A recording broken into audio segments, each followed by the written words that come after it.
ये मैं भीम आर्मी में हूँ, मतलब मैं अच्छा, कार्य अच्छा। करता हूँ उसमें, छात्र संघ में काम करता हूँ जी।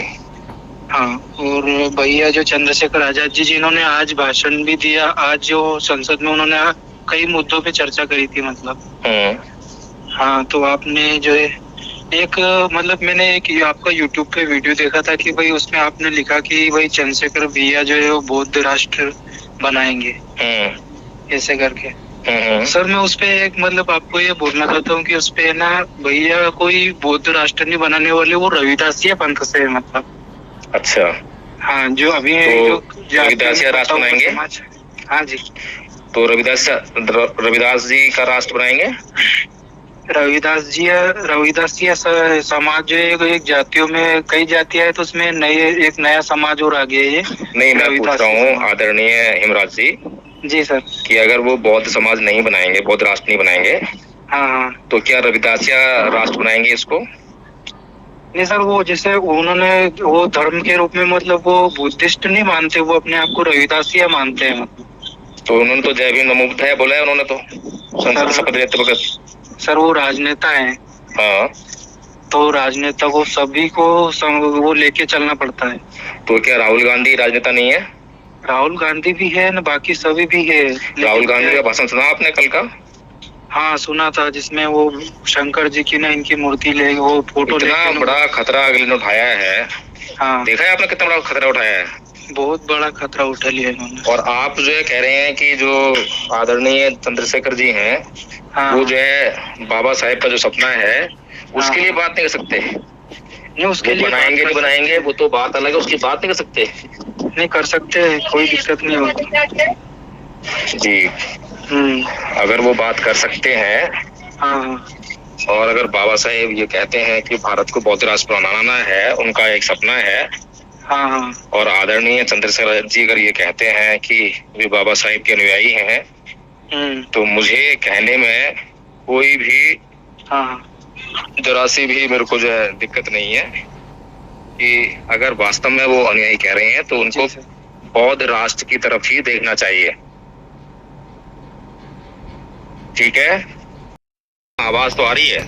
हाँ, वो एकदम नेटवर्क की दिक्कत आ गई थी इसलिए वो जी बताएं।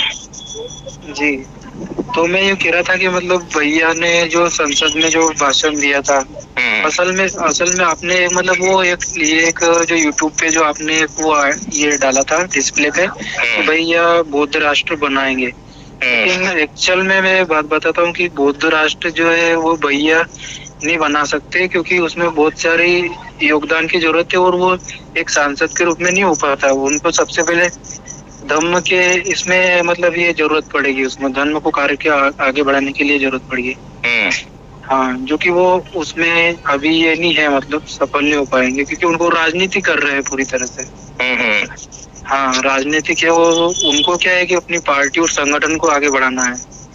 मुझे मालूम है कि जैसे ही वो बौद्ध धर्म की बात करेंगे या बौद्ध राष्ट्र की बात करेंगे, तो उनकी टांग जो है उनके ही समाज के लोग खींचेंगे। हाँ सर, मुझे मालूम है। ठीक है ना, ये जो साहस है ये या तो बाबा साहेब कर सकते हैं, या फिर कल जो है थोड़ा बहुत लाग लपेट करके जो है राहुल गांधी ने किया है। समाज की असली बात जो है वो ही कर सकता है जो अपने राजनीतिक भविष्य को दांव पे लगा सकता हो। सही है ना? हाँ, बाबा साहेब ने अगर अपने राजनीतिक भविष्य की देखी होती तो फिर समाज का काम बहुत पीछे रह गया होता। सही रह गया होता ना? हाँ, उन्होंने अपने राजनीतिक भविष्य को नहीं देखा कि उनका राजनीतिक भविष्य क्या होगा क्या नहीं होगा, लेकिन जो समाज के लिए उचित है तो वो करना जरूरी है। सही।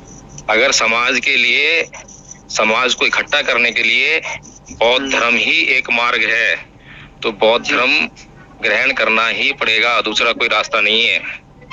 सही है, ठीक है ना?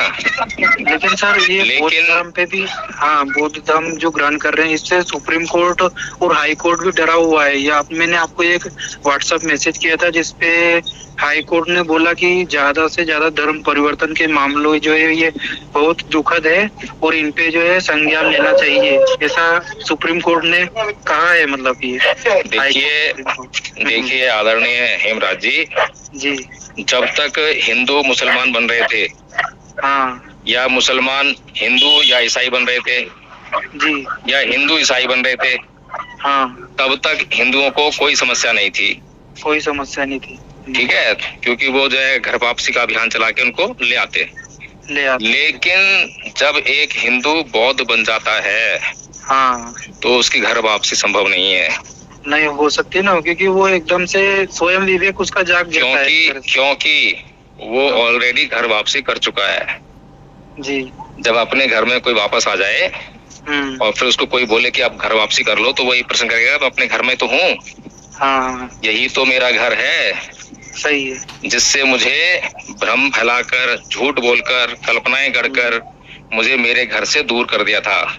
जी, अब बड़ी मुश्किल से मुझे मेरा घर मिला है और अब मैं इस घर को नहीं छोड़ूंगा।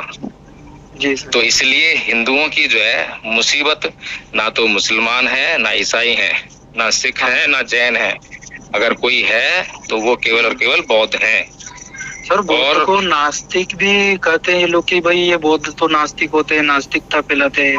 हाँ, जो लोग अज्ञानी हैं, जो लोग जानते नहीं है कि नास्तिक कौन होते हैं और आस्तिक कौन होते हैं, वो इस प्रकार का भ्रम समाज में फैलाते हैं।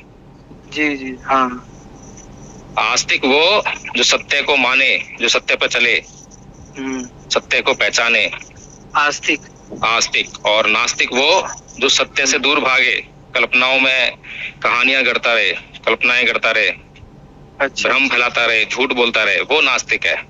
क्योंकि उसका सत्य से कोई वास्ता नहीं है। जो अपने ही अस्तित्व को ना पहचान सके वो नास्तिक, जो अपने ही अस्तित्व को पहचानने से इनकार करता रहे वो नास्तिक, जो अपने अस्तित्व को स्वीकार करता हो, जो अपने अस्तित्व को देख लेता हो, जान लेता हो, सत्य को जान लेता हो, तो वो आस्तिक है। उससे बड़ा कोई आस्तिक नहीं है।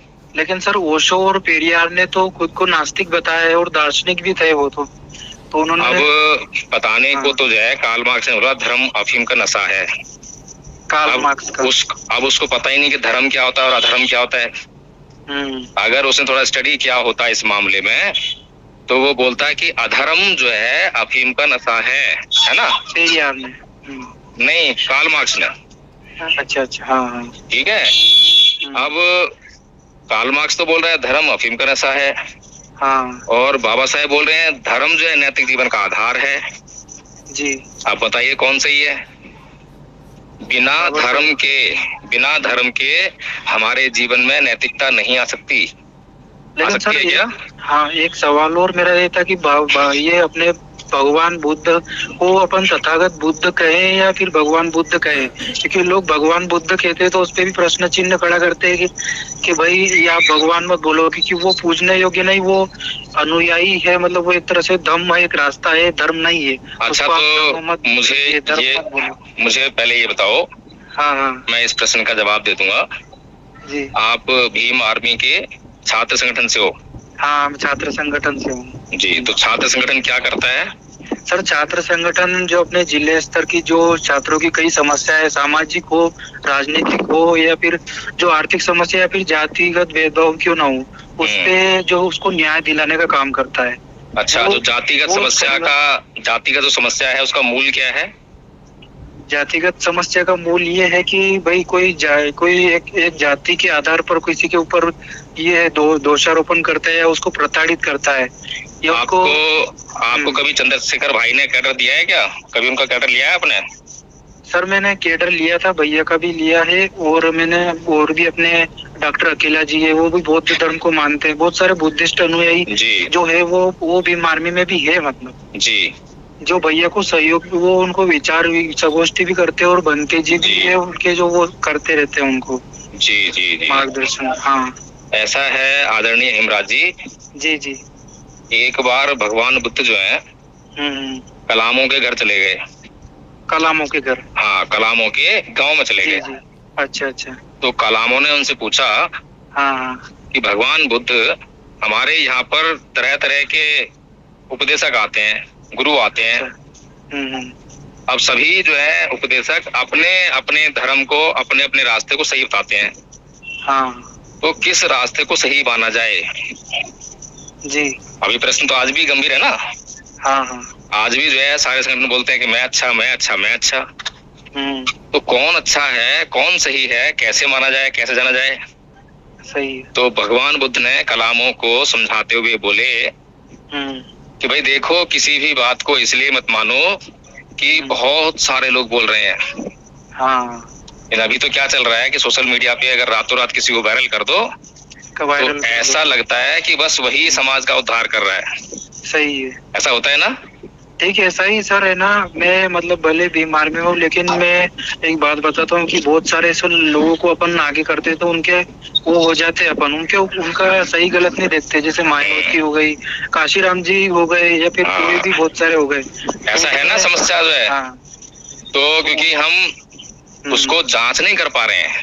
हाँ, और जो आदमी जितना बड़ा हो गया उतना ही जांच से दूर हो गया। हाँ, है ना? सही। क्योंकि उसके ऊपर जो है उसके बहुत सारे कवच तैयार हो गए। पहला कवच, दूसरा कवच, तीसरा कवच। अब तो मीटिंग करना मुश्किल है। मीटिंग करना भी मुश्किल है ना? जांच करना तो बहुत दूर की बात है, मीटिंग करना मुश्किल है। इसीलिए आसाराम बापू, बाबा राम रहीम, तो कभी कोई बाबा पैदा हुए ना। हाँ। क्योंकि इनके कवच पैदा हो गए। कवच पैदा क्यों हुए? क्योंकि भीड़ इनके पीछे हो गई। सही। भीड़ पीछे हुई तो इनका अर्थतंत्र मजबूत हो गया, पैसा रुपया से ये मजबूत हो गया ना। सही है।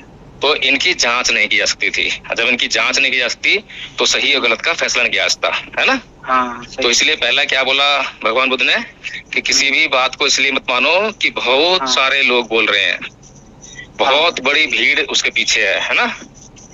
हाँ। फिर क्या बोला कि किसी भी बात को इसलिए भी मत मानो कि वो धर्म ग्रंथों में लिखी है। सही है, लिखा हुआ भी मत मानो।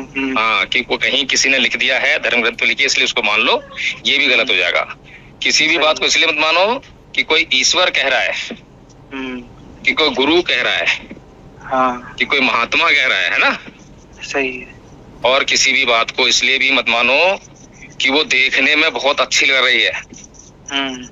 ऐसा होता है ना? हाँ, होता है। जब शादी करने आते हैं तो क्या देखते हैं?